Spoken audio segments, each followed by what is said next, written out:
So a very warm welcome to all of you on behalf of Azim Premji University. We are delighted to present today's program in our series of public lectures, which are held at our two campus cities here in Bangalore and Bhopal every month. Public lectures are one of the ways by which the Azim Premji Foundation promotes its vision. All our public lectures, close to 100 so far, are available on our YouTube channel, and I invite you to view them.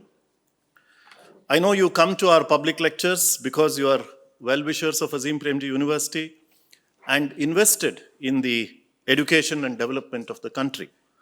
Thank you all. A brief introduction to the speaker, the interlocutor, and the topic. About the speaker first.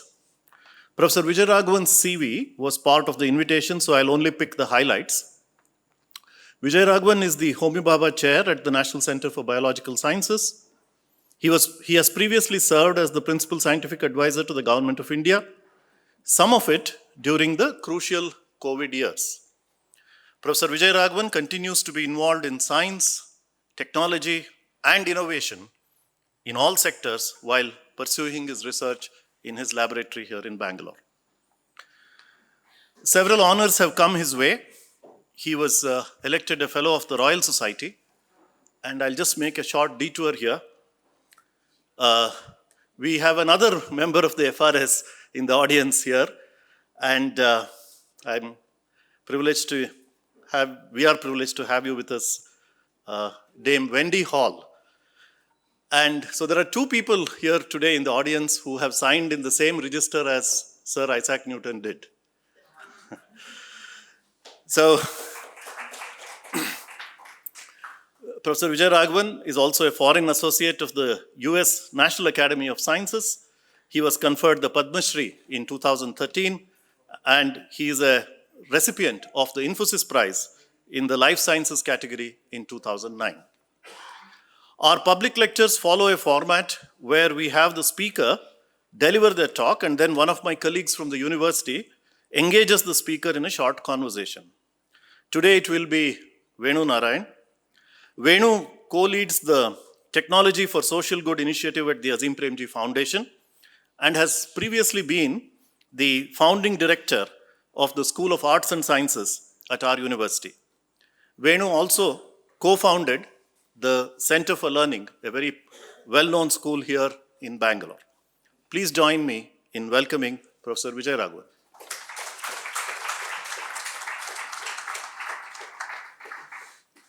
Thank you. Thank you very much, Sudesh, and it's a great pleasure and an honor to be here today. And I'm very much looking forward to interacting after the talk in the panel discussion too.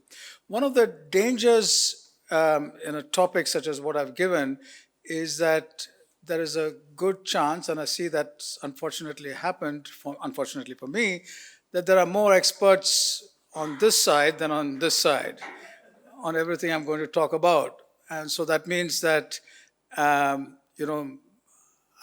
probably will make errors of various kinds in what I say, but still, I think the broad purpose of what I want to convey remains, and that'll be something interesting for us to talk about. And that purpose is the following.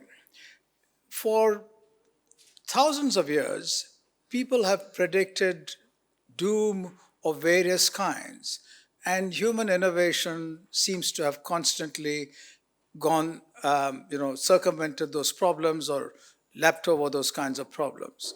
How to feed people, how to survive disease, and so on and so forth. Yet, today's world, many argue, is different, that we are going through a tumultuous period, and the multiple challenges posed by climate change, environmental degradation, problems of sustainable development, huge migrations, political turmoil, wars, all of them are such that it has pushed us to a precipice. And it's not clear to many people that the solutions and the ingenuity which pulled us through as a human population through our previous challenges will work this time. There's another school which thinks that no, I mean, these are tough times indeed, but solutions are, always there, and we'll find a way out. While these are discussed over the last few years, particularly, the looming challenge posed by tech giants and artificial intelligence and the possibility of artificial general intelligence has entered debate in new ways. And what does that mean? Does that mean that something new, some other way of looking at the world is going to happen? Or is it going to be more of the same? Or is it mere hype? So these are the kinds of questions which are posed for people all over the world. Well, posed for some people, but if you step out of this building and walk down the street and ask someone where climate change or the threat of AI stands in the top 10 lists of problems they have, these will probably figure at number 200 or 300 in the list of their problems. They're interested in getting a job, feeding mouths, dealing with family issues, getting kids to school, and so on and so forth. And for that, our structures are grappling with in any case. Do they need a new way of looking at this, or will business as usual in those structures be fine? And that too we don't know. So how do we make these kinds of issues clear and understandable to our communities in a way which, if they are going to impact these communities, then there are solutions also which are acceptable to communities which come about. And that poses a huge challenge. Otherwise, you're going to see multiple kinds of alienation already upon us, the alienation between extreme haves and others who have not, tech giants and others, and so on and so forth. And a lot of this causes, again, tumult in democracies by having extreme polarization. Okay, so let's get started. The world is in turmoil, and this turmoil was something which we saw coming a long time back. And much of it started about 10,000 years ago when humans started domesticating plants and animals and living in communities. This changed us in dramatic ways. Language became sophisticated. There was creativity, abstraction, the making of tools, and human societies started growing in multiple ways. Yet, there was a great danger to those societies that they would run out of food, for example, and as they developed agriculture, they started looking for fertilizer to renew soil. Otherwise, agriculture by burning forests, growing and moving on, was not feasible for a growing population. And humans also, by that time, had, of course, invented fire and the ability to cook food and have concentrated calorific content, high protein diet, also required, with the domestication of livestock, the scaling up of livestock production. So fertilizers became accessible through, bird guano, and as Europe developed much later, not 10,000 years ago, but, early 19th, 17th, 18th centuries, bird guano became a fertilizer to grow agriculture in big ways in those societies, in European societies.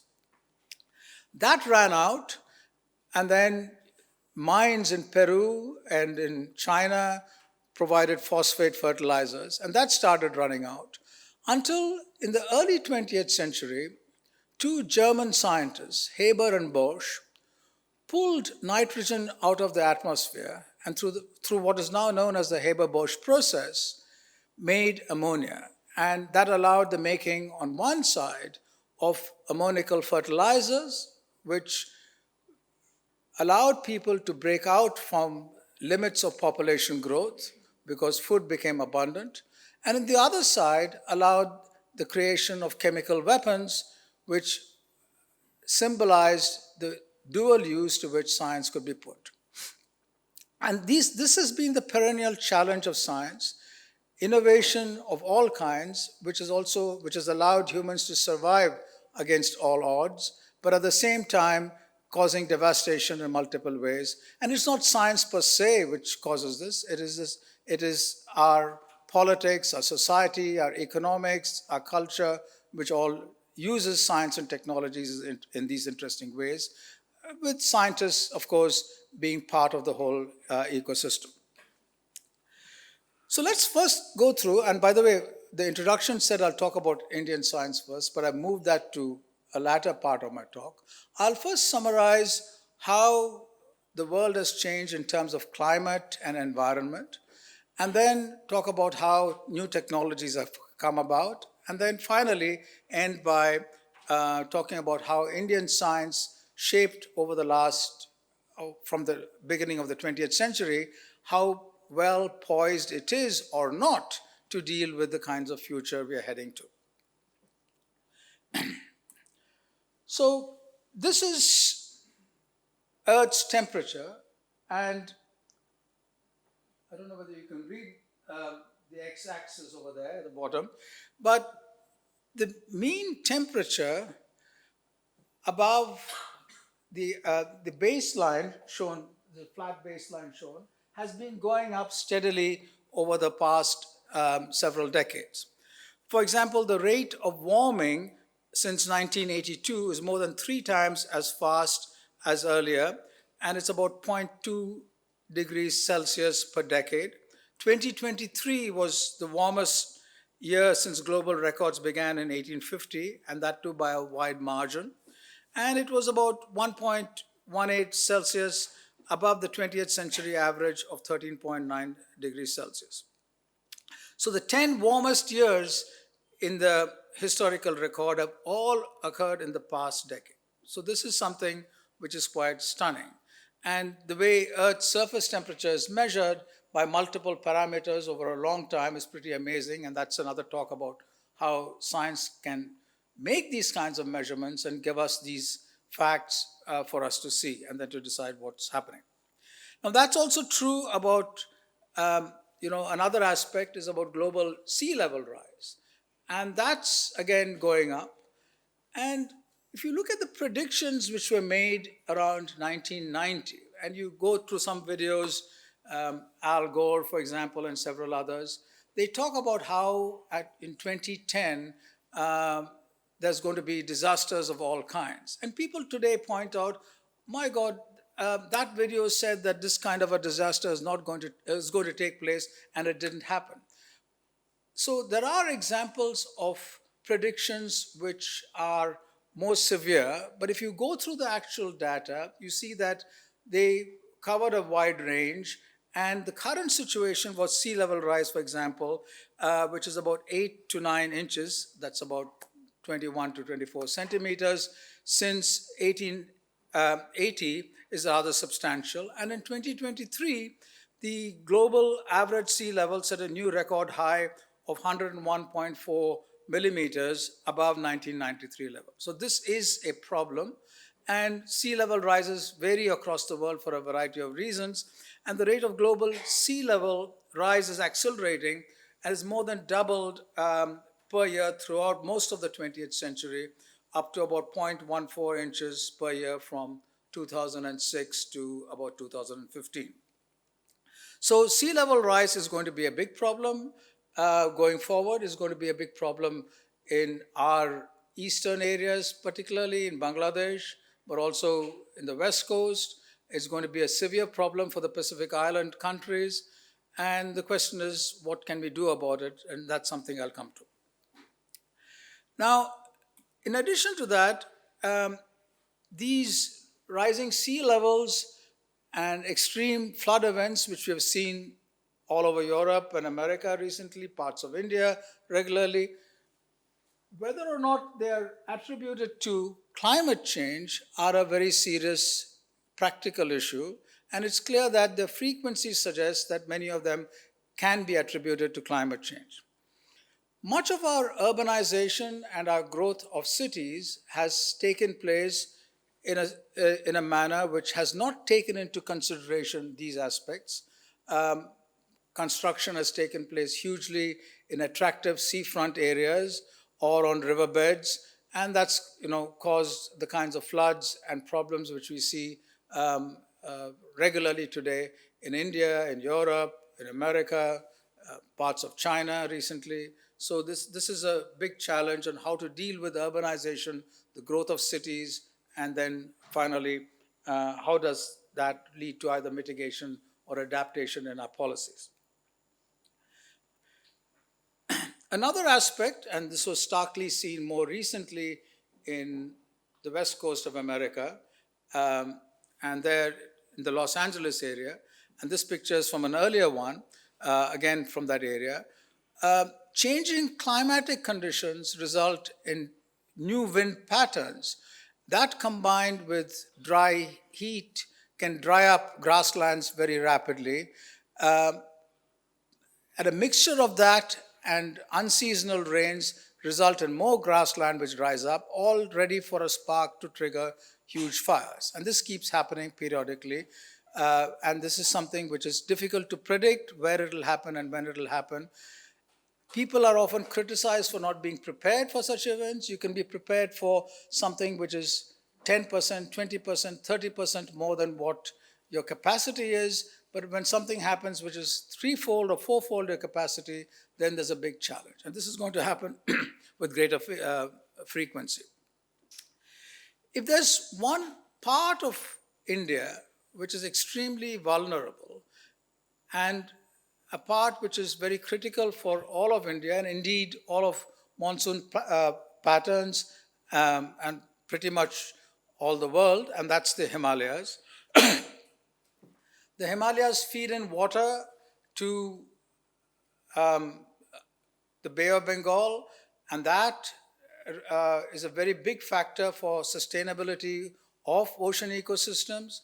And changing snow melting patterns, deforestation, and glacial bursts have resulted in many huge disasters.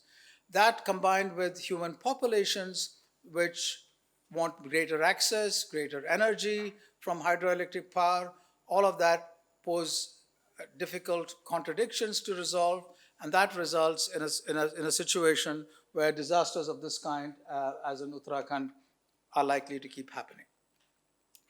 In all this, the big challenge which people at large face is what I said at the beginning, which is people want to, A, get out of poverty, and then when they manage to do that, fulfill their aspirations. There's a tendency in global development discussions to talk about how we need to take people out of poverty as if good nutrition, good food, shelter, primary education, good primary health are sufficient for a good life. Whereas those who talk about these see a good life as meeting their other aspirations, which involve their intellectual pursuits in music, in sport, and science, and literature, and so on.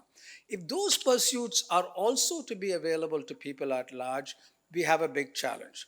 We address principally, globally, the requirement to take people out of abject poverty, and that's of course very important and necessary, and that's likely to be happening.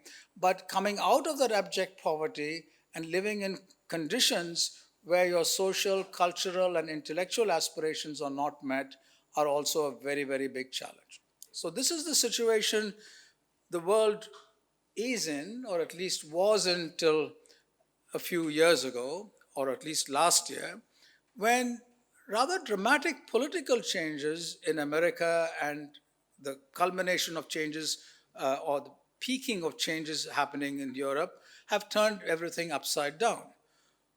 For a long time, there was this view that Western countries, Europe, America in particular, had the good of the planet in mind when talking about energy protocols, about sustainable development, reducing fossil fuels, and so on. And these were absolute goals whose reaching, we must all work towards. And this is something very important for the planet. In other words, a planetary goal, a common goal, was an ideal put forth by these groups.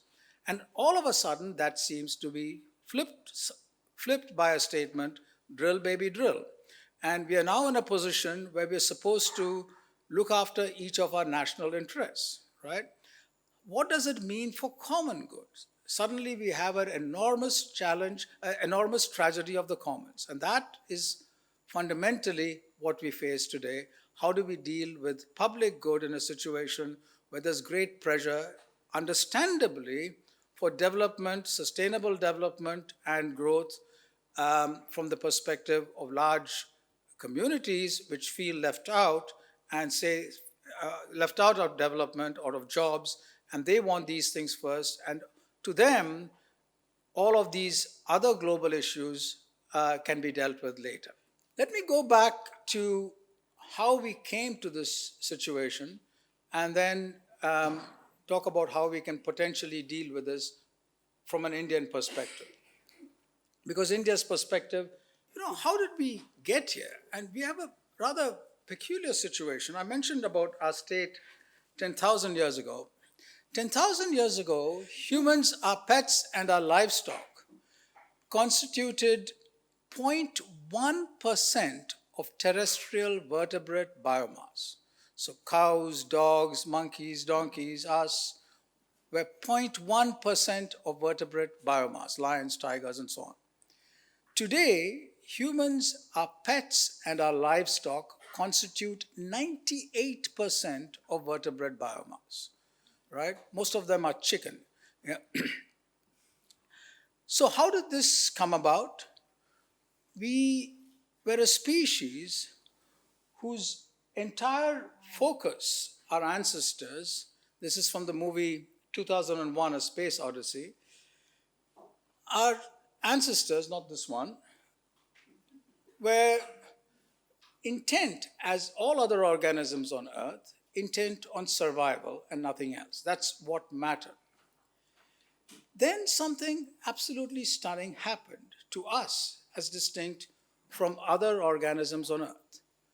Other organisms grew in different ways. Our primate ancestors grew in ways very similar to us, but our brain size is substantially larger for a body weight, for a body size, than that of other primates.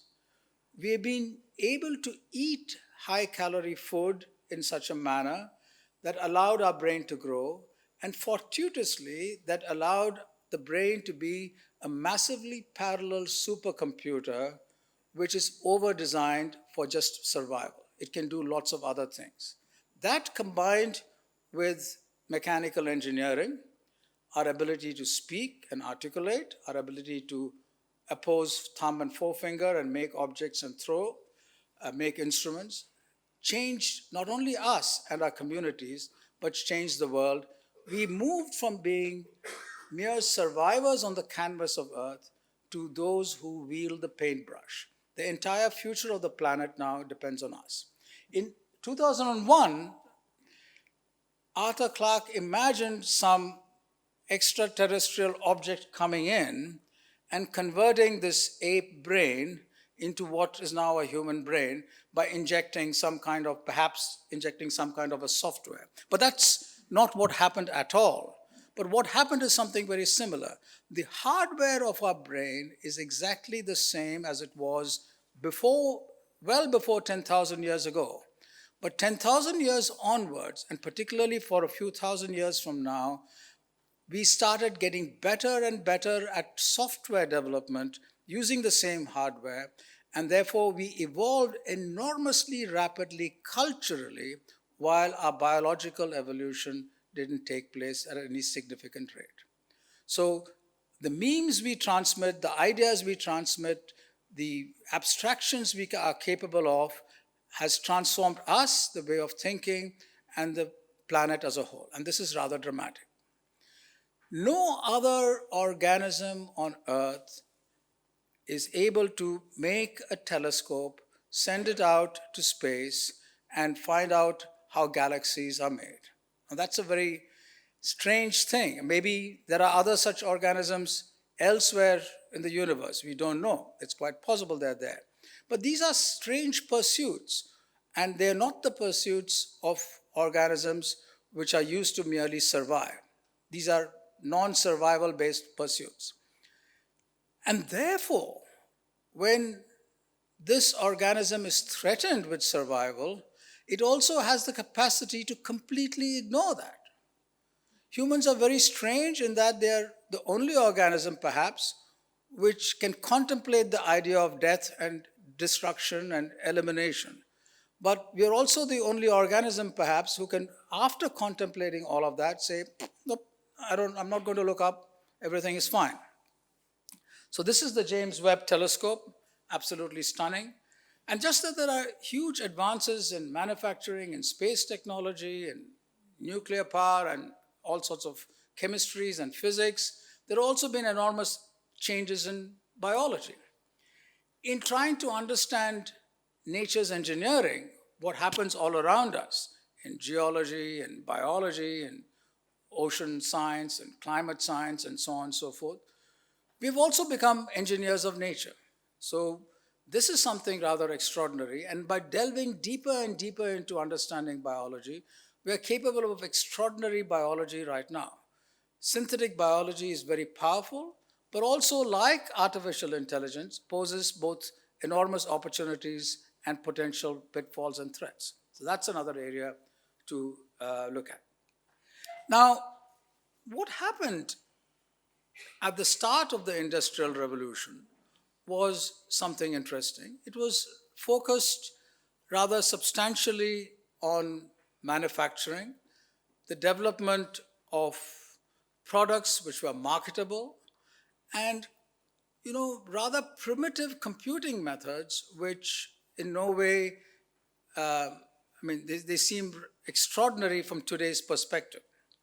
But the ideas for how computing could take place started developing rather early. In the 20th century, mathematics, linear algebra, statistics, looking at vector spaces, all of that was again an extraordinary tribute to human abstraction, which the practitioners at that time didn't particularly see as applicable. Some aspects of statistics, of course, were hugely used, but other aspects were very, very abstract.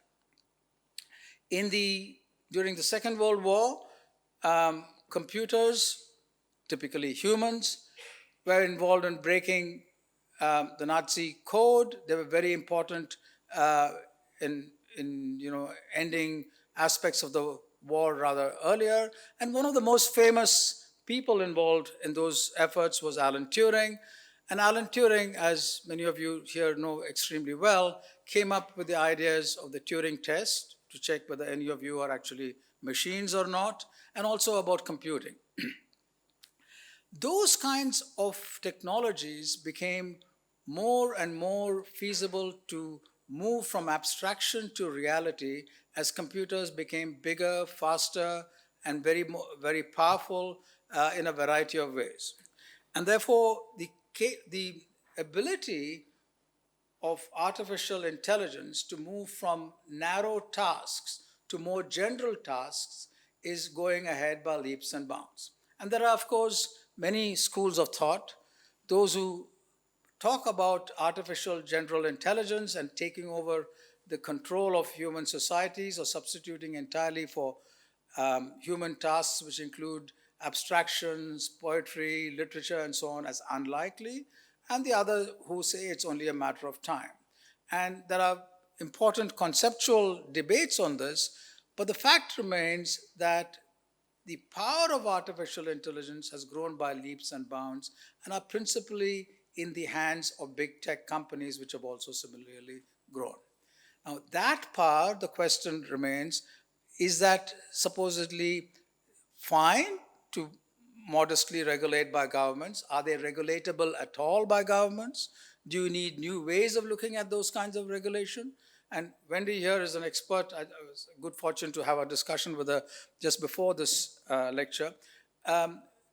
This is a debate which will go on, and getting governments onto the table is important, But again, there are views that it's too late. The big tech companies already have a lead on this and they will dominate discussions. And the other is that no, things are actually regulatable. And there's a third view that this technology will soon move from being extraordinarily expensive, energy guzzling, and unlikely to be easily innovatively dealt with by lower and middle income countries to aspects which can actually be done differently in these contexts. So that whether that will be the case or not, we don't know.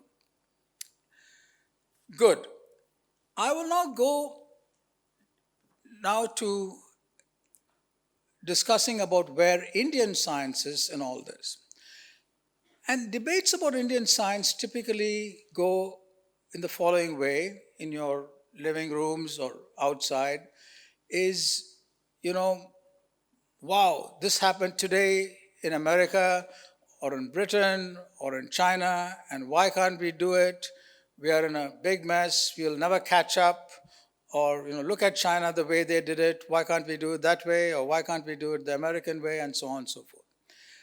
All of them have one characteristic underlying theme, and that is why can't we catch up? And if catching up is what you're interested in doing, then you will succeed at best at catching up. And you will have to then work on catching up again. So that's not the way by which one can address these kinds of issues, not by getting shaken and stirred and worried about what this country is doing or someone else is doing, but asking whether what we're doing is okay and what we should do. Why is what India does important at all for anyone? It's because we are the most populous country in the world, and our median population is very young in age, just as the median population of all of Africa is. So India and Africa have an enormous responsibility to address the kinds of questions I've said. And the question then is, do they have the capability to address it? And if they don't have the capability, how can we develop the capability and what is required for developing such capabilities? So, in a challenging and changing world, how can science deliver for India? How can we build this kind of capability? Now, science in India current science, contemporary science, grew in an interesting manner. You had small colleges and universities set up during the colonial period by various methods, either by the British or by people who wanted to throw the British out, or people who wanted to save India in some other way, and so on and so forth. And these were distributed modestly all over the country in the presidencies, Delhi, Bombay, Calcutta, and small colleges in, for example, Ernakulam or, in Orissa or wherever. One of the geniuses who came out from such a system was Srinivasa Ramanujan, and he typified that period where individual scientists working hard, reading up in some manner, mildly or intensely, aware of what is going on elsewhere in the world, Ramanujan, Bose, Meghnad Saha, a few others, who by dint of their sheer ability and hard work did brilliantly. So it was an individual and not an institutional derived context. Some of these individuals, for example, Meghnad Saha, Jagdish Bose, they also decided that while they were great people, they were great scientists, that institution building was important. And these were the people who heralded Indian science moving from this college university era, where the bulk of the work was to train civil servants for Britain and then later for India, for British India and then for India. And science and mathematics was a side activity because it's one of those subjects which you're supposed to do well if you are to be a complete gentleman. And some people then, Bose, for example, Meghnad Saha, moved by starting institutions. Bose started what became the Bose Institute, and Meghnad Saha inspired many to start the Saha Institute much later. And Shanti Swarup Bhatnagar, another scientist, started the Council for Scientific and Industrial Research. Now, the CSIR is interesting, and when I use CSIR here, I use it as a proxy for multiple national institutions which came about at that time. The CSIR, the Indian Agricultural Research Institutes, the Defense R&D Laboratories, the Indian Council for Medical Research, the Department of Atomic Energy came much later, and the Department of Space came even later. These kinds of institutions were national, and the CSIR at its earliest days exemplified, and the Indian Agricultural Research Institutes exemplified a very interesting view of India, which was a view of India which was disconnected in many ways from the large mass of India, but was focused on getting science and technology for a national purpose. So you had, for example, a Camel Research Institute at the IIRI. You had a Buffalo Research Institute. In the CSR, you had a Cement Research Institute or a Road Research Institute or a Leather Research Institute. One institute of each kind was enough to deal with the problem after which the institute was named for the entire country. Now, that's an interesting model, but it reflects a rather narrow connectivity with a broad topic, right? Many people accuse the growth of such institutions as diminishing in some manner the university system. But that may not be entirely correct. The university system made huge efforts to succeed in that prediction of diminishing and managed to do that very well. Yet others have alleged that institutions like the CSIR were good at the cost of the university system declining. You've got a zero-sum game of funds, and therefore more goes here and less goes there. There was a late friend of mine, Bharat Chattu, who was in a CSIR lab, the CCMB, and he moved to the MS University, Baroda. And when I asked Bharat one day, why is it that our national labs are so good and the universities are not that good? And he said, well, why do you say that? That there's no shortage of bad national labs too. So the problem is more challenging, therefore. One cannot say you're good by comparing yourself to your immediate environments. What is your benchmark? In science, it should be a global benchmark, right? If you therefore say that I'm good because someone else next door is not as good, then you're setting very low benchmarks. So our national labs have done well if you look at it by looking at examples of success. This is the Saras aircraft, the Tejas, and so on. But the challenge in the national lab system is the following. The numerator, i.e. what you've done well, are examples of where you've succeeded. You point to this and that and say you've done so well. And that's true, and that's commendable, and it's absolutely fantastic. But the problem a finance minister has is the denominator. The problem people have is the denominator. Every year you're putting in a certain sum of money. That is a guarantee. Your success in science is not a guarantee. It's a chance, it's complicated.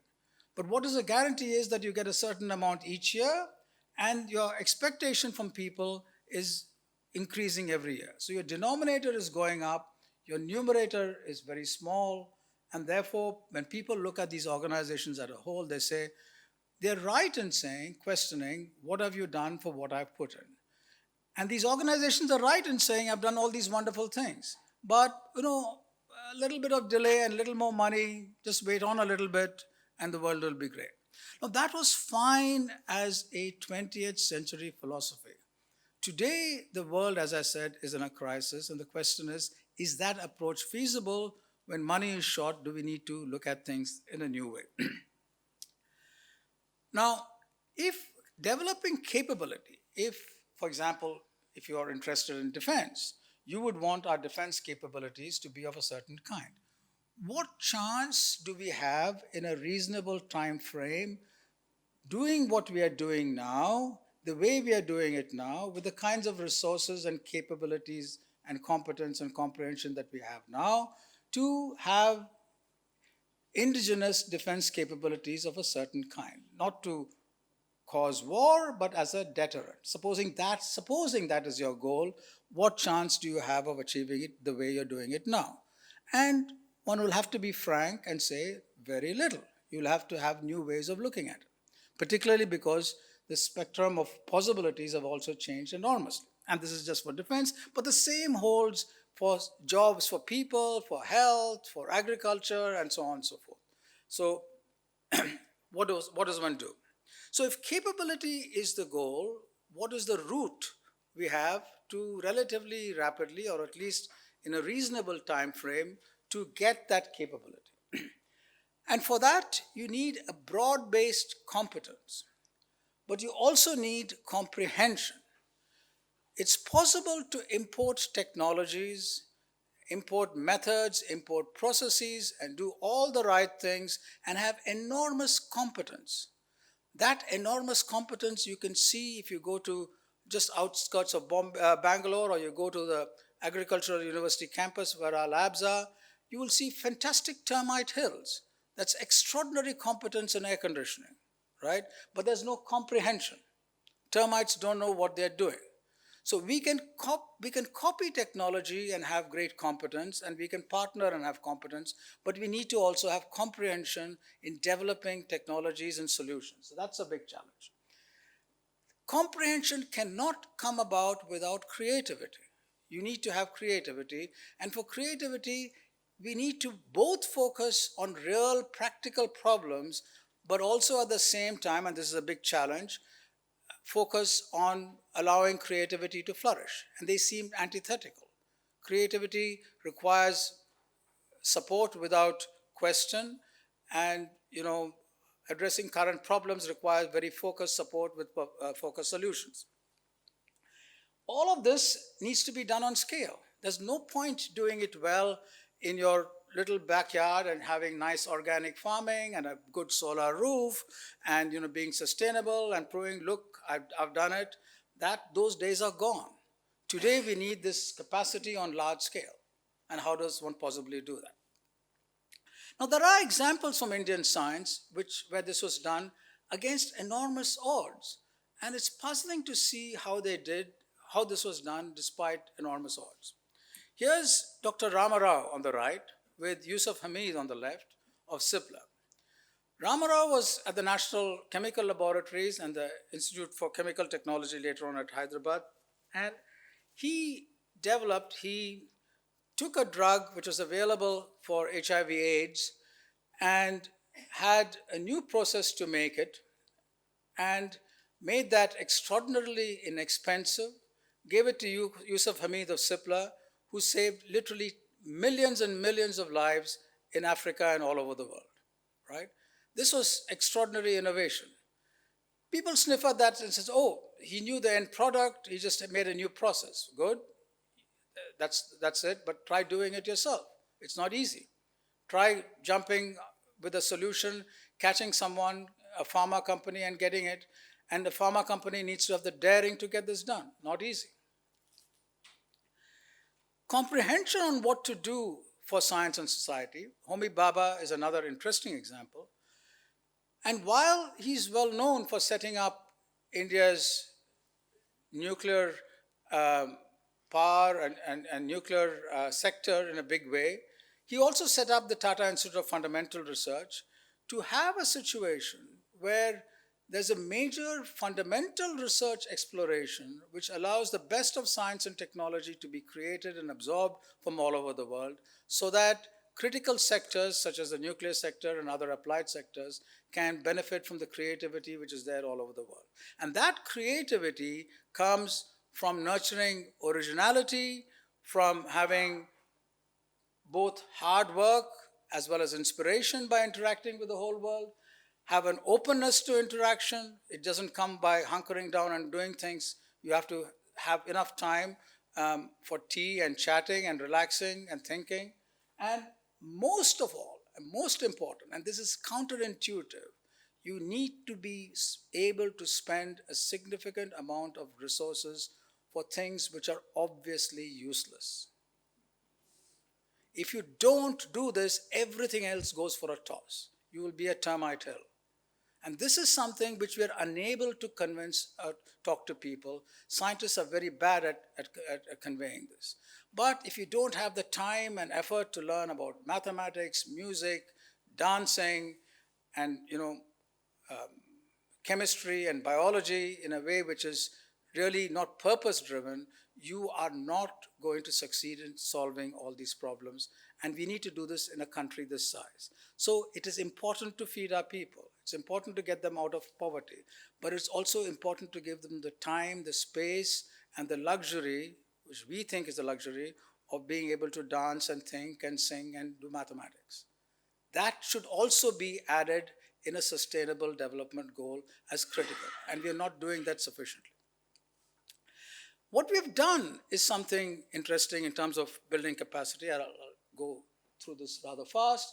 We've got, you also have to deal, it's not just good to understand technology, you have to be able to market it. It's a competitive world. We need resources, you need rare earths, you need minerals, you need to balance what you do there with environmental degradation. So you can't have renewable energy and degrade the environment while mining. And there are risks and uncertainties. Scientists are willing to take risks, but day-to-day uncertainties are huge in our lives in India. And unless India learns to not have those uncertainties, scientists will not be taking risks sufficiently, and they conflate risks and uncertainties. The availability of power or water and so on is an uncertainty, it's not a risk in your entrepreneurial venture. We also need to have major projects which are taken up, and ISRO is a good example which has taken up these kinds of projects. Again, new challenges today, which we see with new approaches to space and space exploration, require ISRO to pivot, and ISRO is doing that. I don't have time to get into that. And India has also put in place several big science missions which have their strengths, limitations, opportunities, and threats. And I will not spend too much time on that, but these are the kinds of science, big science explorations. And again, many of them, what practical use is a laser interferometric gravitational observatory, a 30-meter telescope, a quantum mission, a deep ocean mission?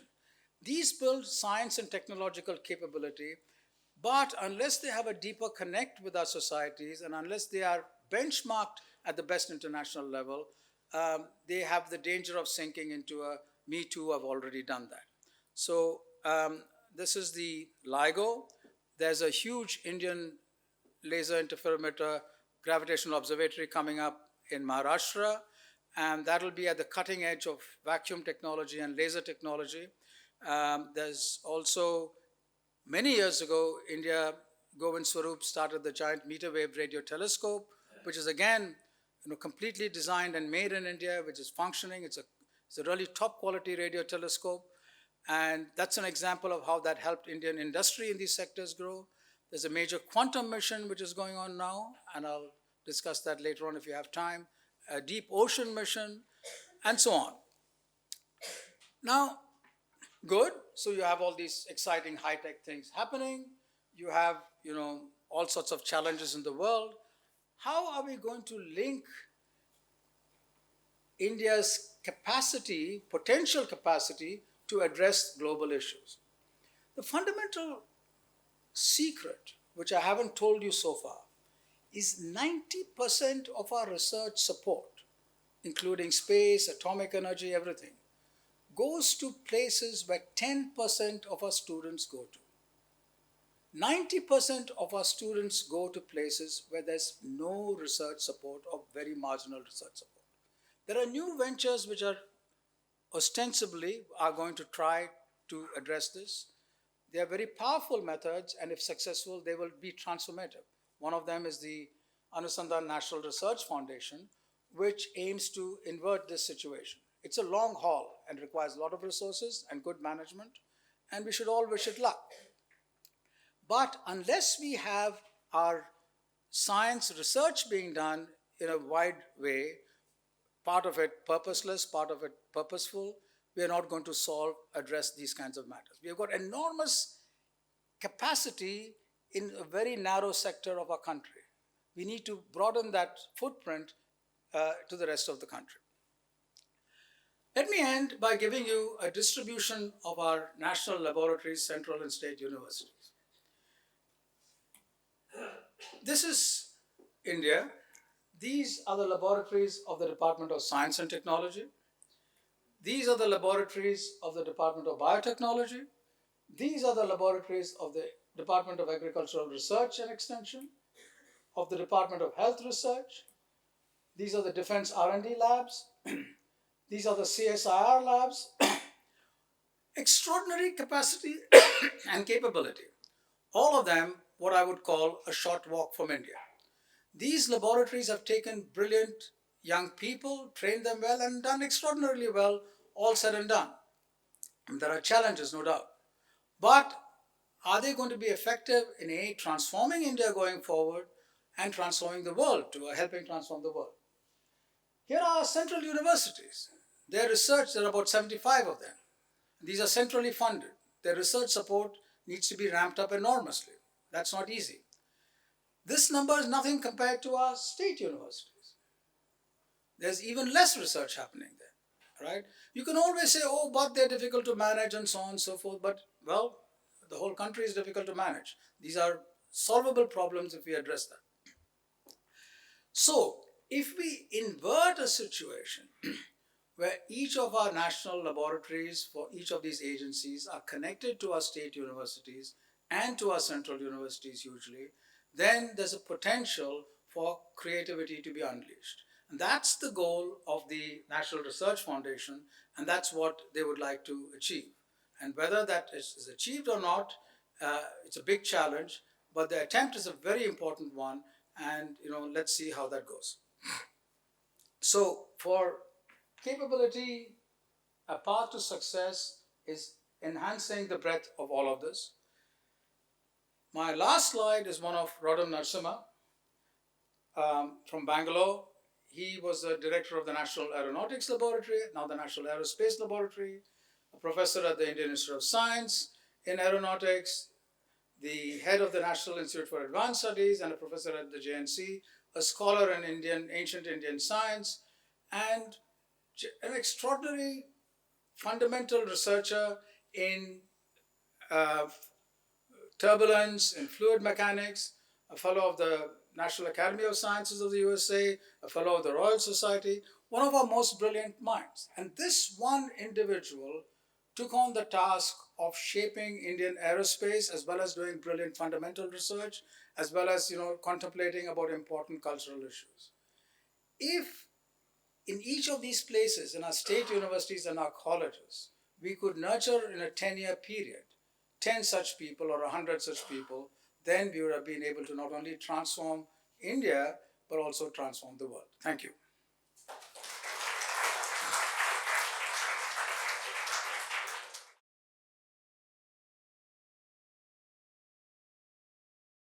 I will begin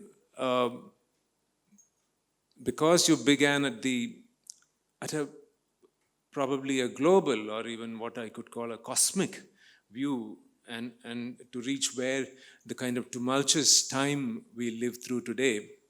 One particular phrase you used, and I would like to connect that to the question of Indian science later, which is about the issue of the neutrality of science. And neutrality of science in both understanding and perhaps contributing to where we are and where the solutions go. So an alternative view is that science is deeply implicated in not just generating solutions, but the problems also. Because science and the scientific enterprise is significantly connected to economic forces and the political forces, and both have a deep investment in influencing science in the way thinking about science happens. Would you talk about a little more about the neutrality And then I would follow up with a more direct question to how it panned out in the Indian context. So to be very specific, what would be a response if all the various challenges that you outlined, could there be a world in which science could have been different, which didn't lead to these kind of challenges in exactly the same fashion we are facing them today? It's, in my view, not possible to be neutral. And this lack of neutrality perhaps started with the discovery of fire, right? Is fire neutral? Is the wheel neutral? Is the axle neutral? Right? It's not. It, science and technology is deeply embedded in society. Not that here's a scientist embedded in society, but they're all mixed up in multiple ways.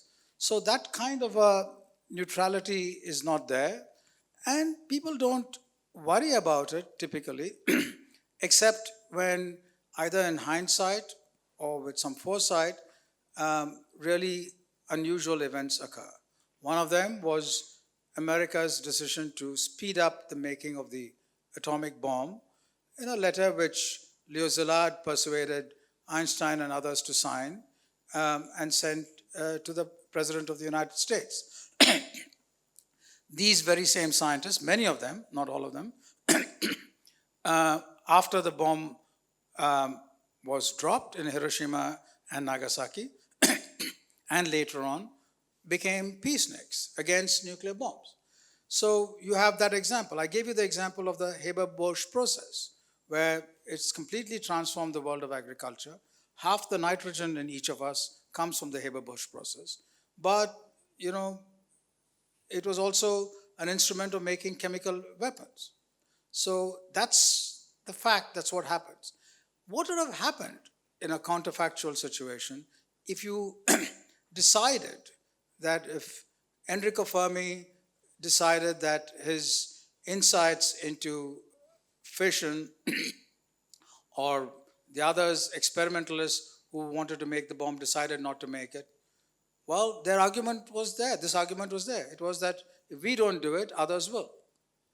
And that pushes people into a non-neutral position. I'm reminded of a very humorous line from Tom Lehrer about the impossibility of neutrality, where he says, once the rockets are up, who cares, where's the calm down? That's not my department, says Werner von Braun, right?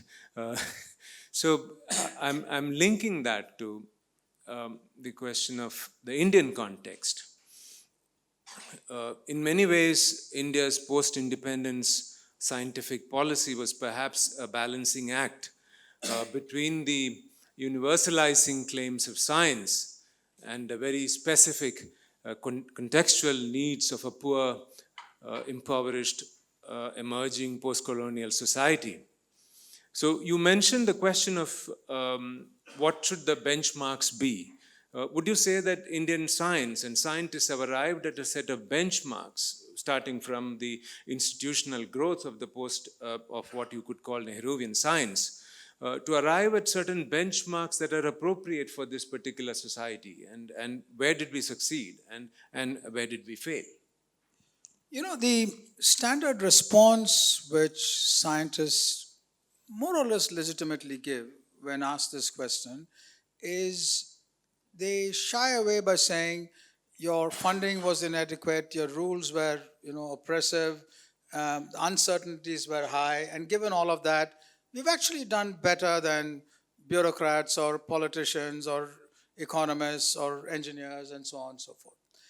Now, that's a bit of, while there's some merit in that argument, it's by and large, in my view, a cop-out. And it's a cop-out not because that I'm diminishing the difficulties which people face. Of course, we all face difficulties.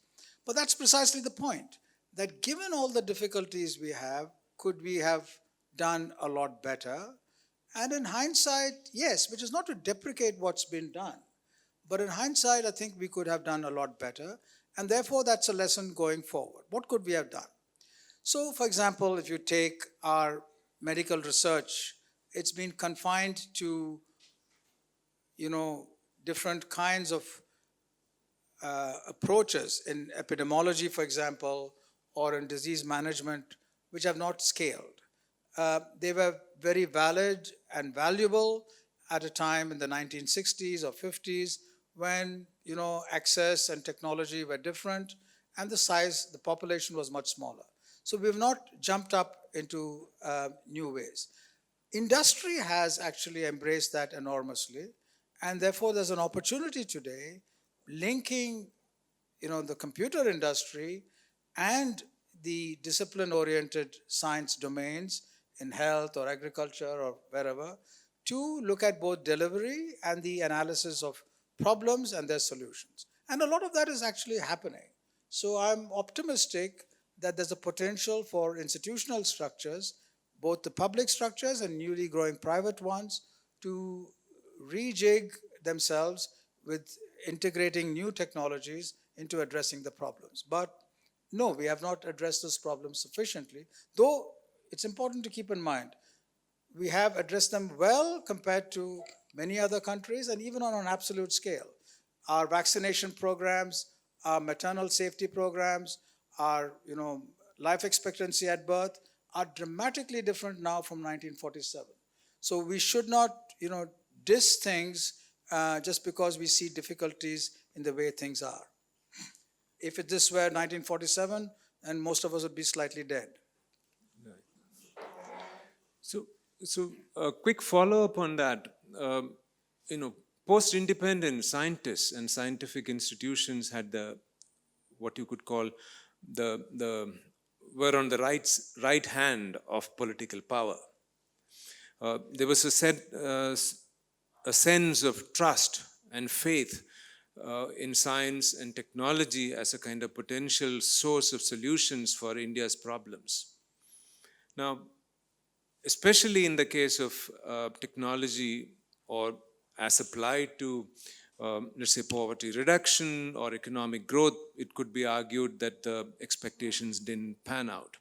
So do you, as someone who has been on both sides of the equation as a scientist and also listening to decision makers and policy makers, do you see a certain erosion of that kind of trust and faith in the capability of science to solve India's problems? No, I don't think there was a disproportionately high trust, even though we like to imagine the past in that rosy manner and say there was. And I don't think that there's a disproportionately low trust at present. Let me give you two examples. Homi Bhabha, when he set up the Tata Institute of Fundamental Research, complained that his chief, then there was a deputy director, is a Scotsman, Allardyce. He said Allardyce wouldn't allow him to serve biscuits after the colloquium because that was a waste of money. And Bhabha had to argue and said that if I were in Cambridge, I'd be serving wine and cheese. And so Bhabha was prevented from serving biscuits. I mean, I don't know who got their way, but that was a challenge. I met a very senior accounts officer in the Indian Account Service, now no more, who, when I said I was joining the Tata Institute for my PhD, said that, oh, I used to work with Homi Bhabha, fantastic man. Out of 12 major projects which he submitted, I managed to throw out 10 of them. So this was a success of the finance person that, how many projects can you turn down? Because money was limited and you had to filter things out. That continues to be the case, but it was no different then. Today, too, there are expectations, but those expectations reflect a different world.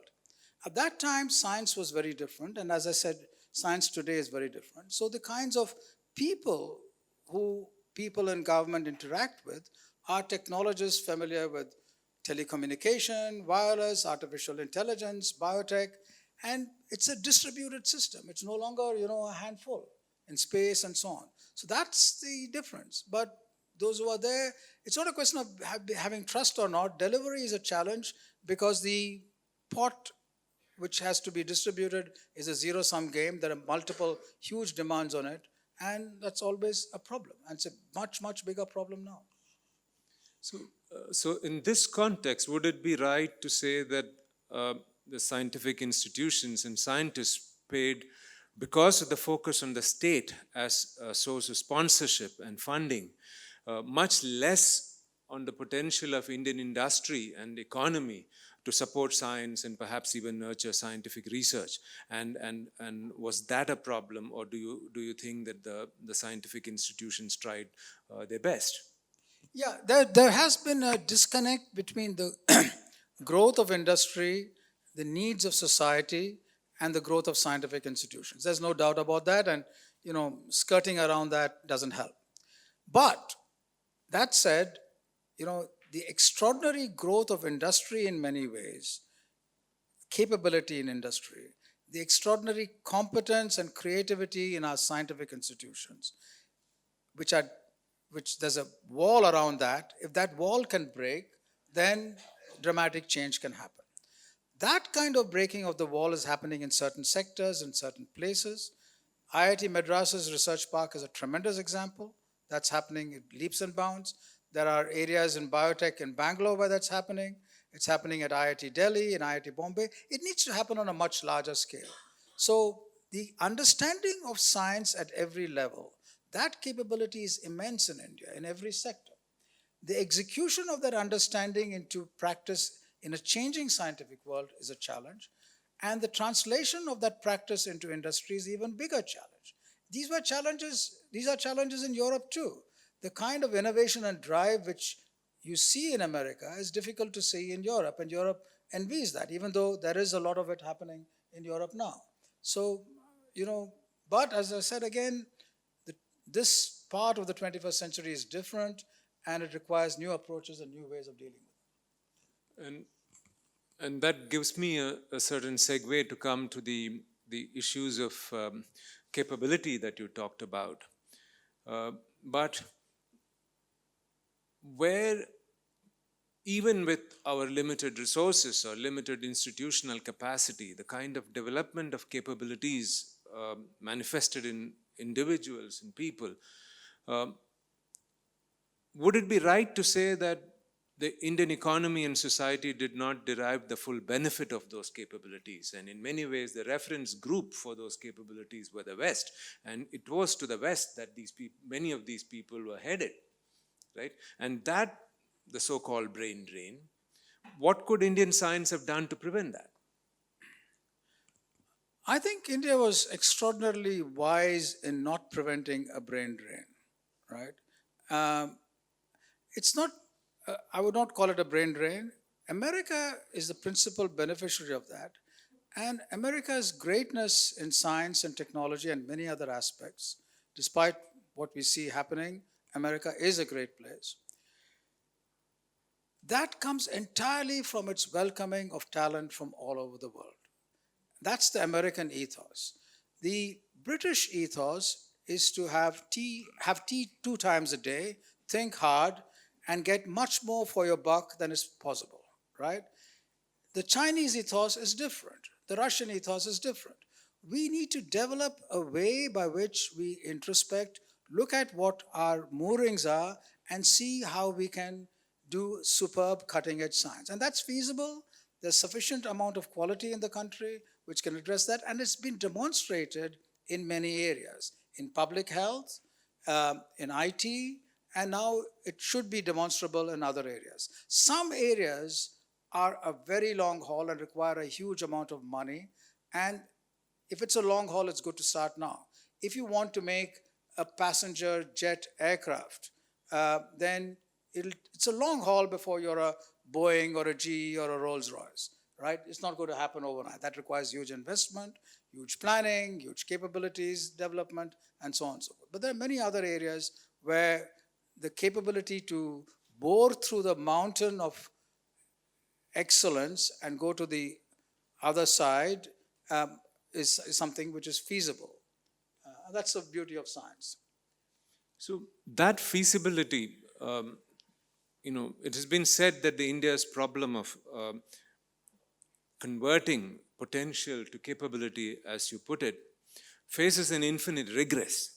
Where do we, you mentioned the problem that the perhaps misdirected investment at the very small minority of top-level institutions, perhaps a certain neglect of mid-tier and third-tier colleges and universities. But then we can talk that we can mention that the school education system itself is not oriented towards questioning or doubt, which is at the core of the scientific enterprise. It is more oriented towards a certain kind of repetition of truths passed down. I'm caricaturing a bit.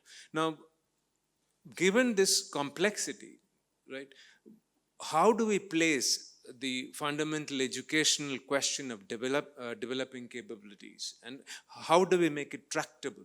You outlined the core critical anchors of that capability, but what makes it tractable, and what is tractability there? It becomes intractable if we dwell on stating the problem and then, as the next step, trying to boil the ocean. And then there's trouble there. You're not going to solve problems by always stating that someone else, the central government or someone, should solve it. We have to find a way by which a combination of bottom up and top down disinhibition allows things to happen. That's happened in some sectors, so that's exemplary. The question is, can it happen in education and research? And that really requires putting into practice what, for example, the new national education policy says it should do, which is to disinhibit the functioning of our university system. If that can happen, if our national laboratories can open up, if our school system is made unfettered, if industry works to help and participate with skilling and provide jobs. I think these are all a combination of top-down, industry-led, skilling sector-led, state government-led initiatives. And they cannot be orchestrated. And the question is that, can they be enabled? It's a tough one. India does really well in two things: in solving a crisis and creating a crisis. It's tough in terms of our attitude to work towards preventing a crisis. It's just not easy. We have so many problems that it's not easy. That's why, what you're saying is that we seem to snatch defeat from the jaws of victory again and again. But we have, gone ahead in many ways. And it's gone ahead because of the bottom-up pressure of people who want jobs, who want to fulfill their aspirations.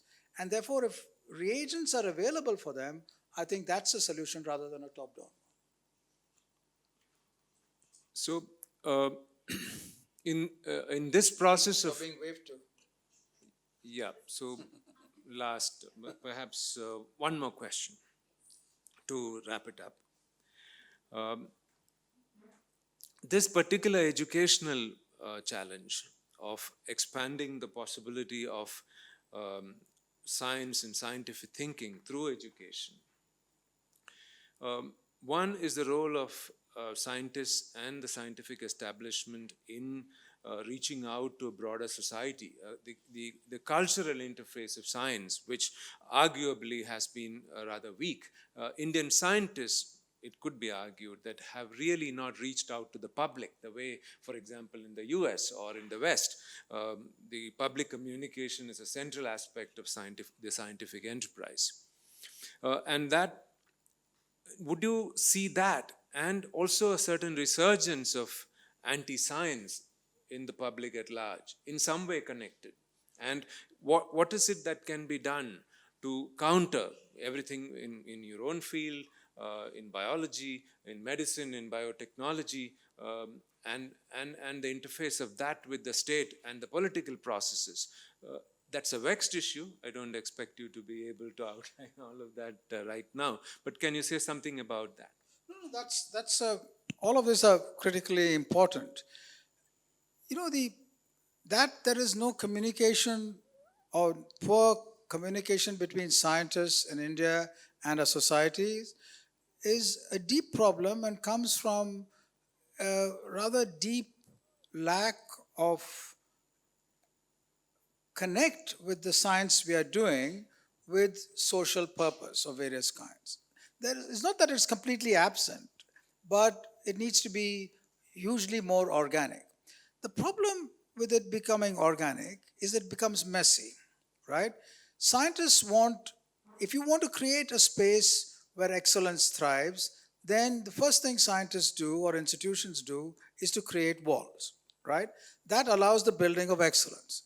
But while that arguably is something which you need to build that kind of an institutional excellence, you need to ruthlessly break those walls and connect with society at some point. In my view, Indian science has developed really well in creating multiple islands all over the country of excellence. But now it needs to break those walls and connect much better, more organically. And that's feasible. So that's not a real problem, whether we will do that or not, but the feasibility certainly is there. Thank By the you. way, the problem is talking about politics and industry and science in a very sort of intense, heightened, and stressed out democratic system. Politicians want results every Friday evening. Industry wants results every quarter, and scientists say that they'll give results every century. So there's a impedance mismatch here, So communication is very important. Thank you. So we'll move to the next session. We invite questions from the audience, but one or two guidelines. Please make your questions brief and let them be questions, or at least there should be a question mark at the end of what you say.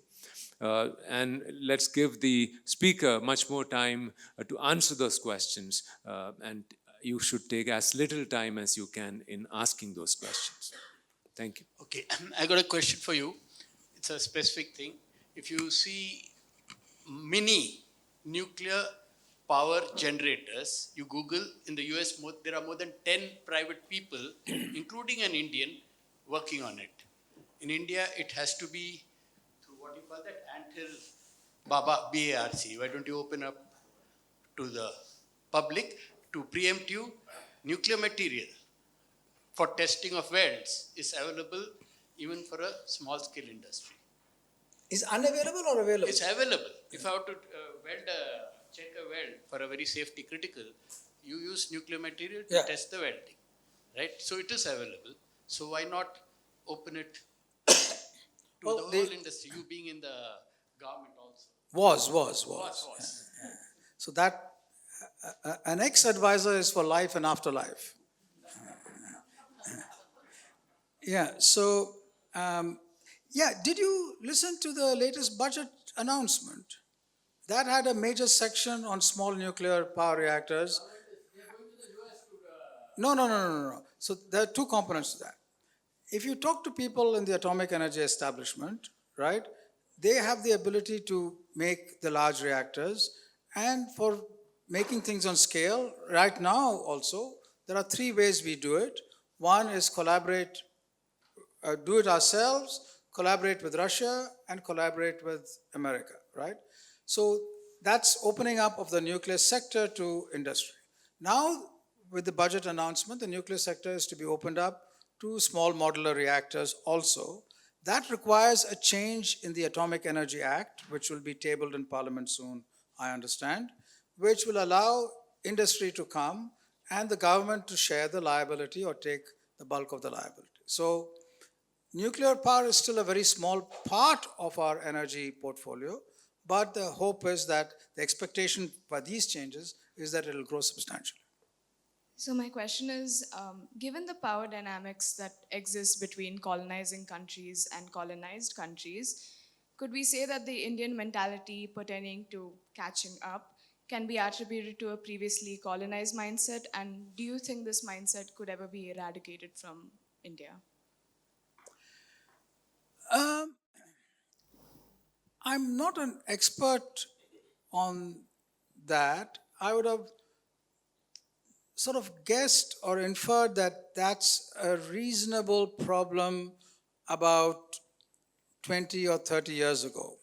Looking at the interacting with young people who have come in to science over the last 30 or 40 years, and looking at elites and their changing nature over the last 20 or 30 years or so, I find that this is perhaps, the composition has changed so much that this is no longer perhaps a major factor. I'm sure it is there in many people, in certain parts of the elite, but not in others.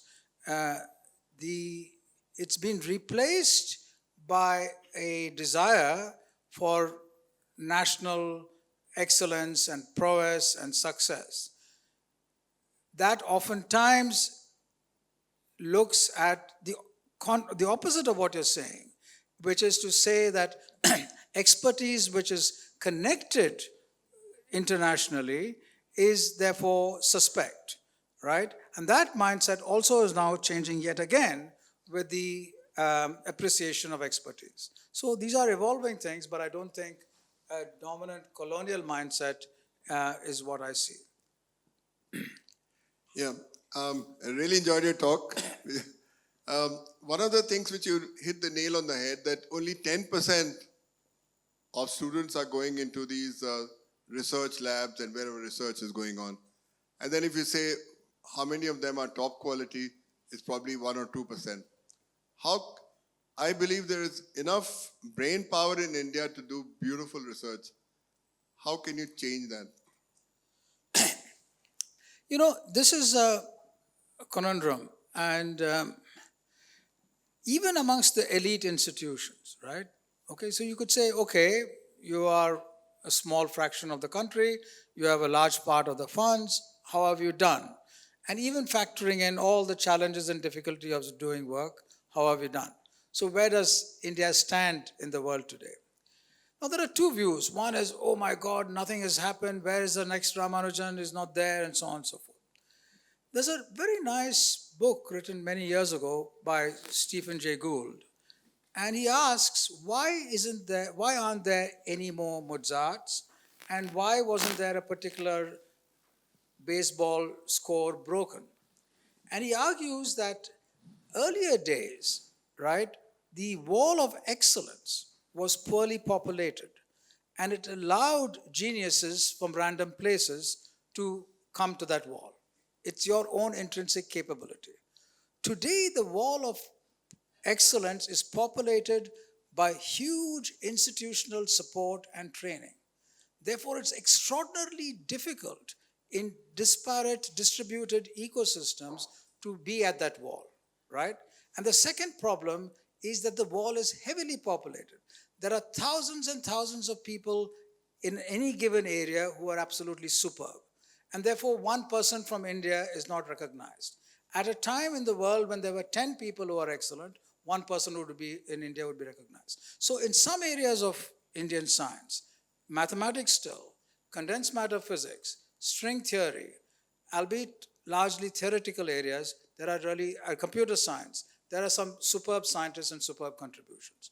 But it's a complicated problem. It's not just what we do, but how the world has changed. And therefore, when I talk about the bar, it really means that converting our islands into institutional areas. So that's the challenge. Good evening. So my question was, you mentioned that finance minister and everyone sees science funding as a guaranteed cost. But As a not what all- cost? Like a guaranteed cost. Okay, finish. But not always as a measurable return. So Oh, okay, yeah. yeah. How can India create a model where scientific investment is seen as a long-term economic driver rather than just expenditure? So this is a very important question. And, you know, interacting with people in the finance ministry, I appreciate them a lot more. I mean, their position a lot more. I don't appreciate them necessarily. Their position a lot more than what I did from the outside.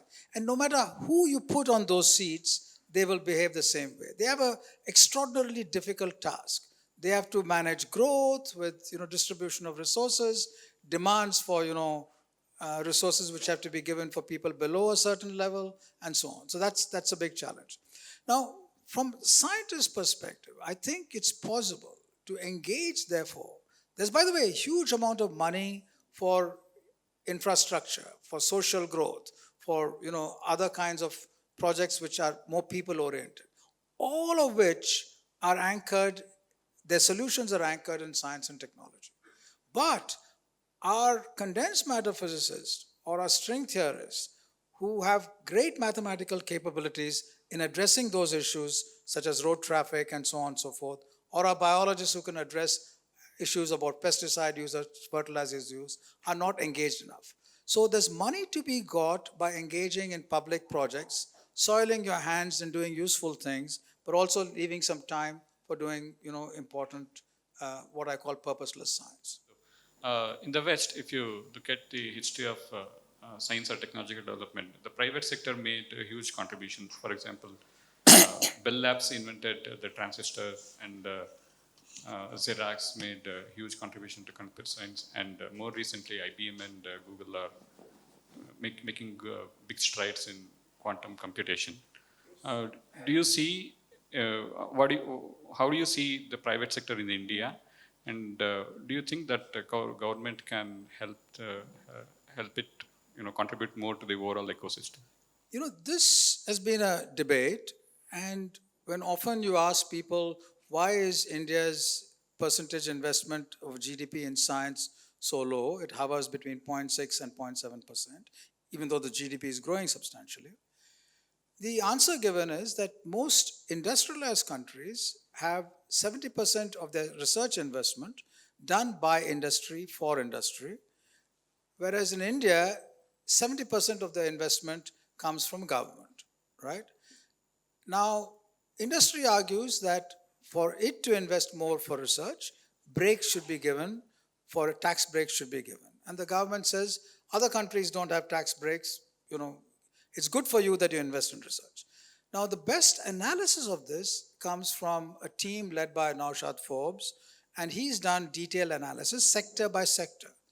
And the pharma and biotech sector is doing reasonably well. Other sectors are not investing enough, but that's also growing. And now you find major collaborations of the Tatas, for example, and others happening. The fundamental problem from our industry perspective, I was only half joking when I said industry wants returns every quarter. But that's the dominant problem. It's the shareholder demand. And when you're making money otherwise, why should you innovate? Naushad Forbes has done a detailed analysis to show that you can actually do much better by your shareholders if you invest in research. And that tendency is catching up. The tumultuous changes in the world today point to a greater demand of having credible research in industry if one wants to survive, and guaranteed survival by being cost centers or by doing something else for someone else are not likely to work for long. Thank Vijay for being here and talking to all of us. And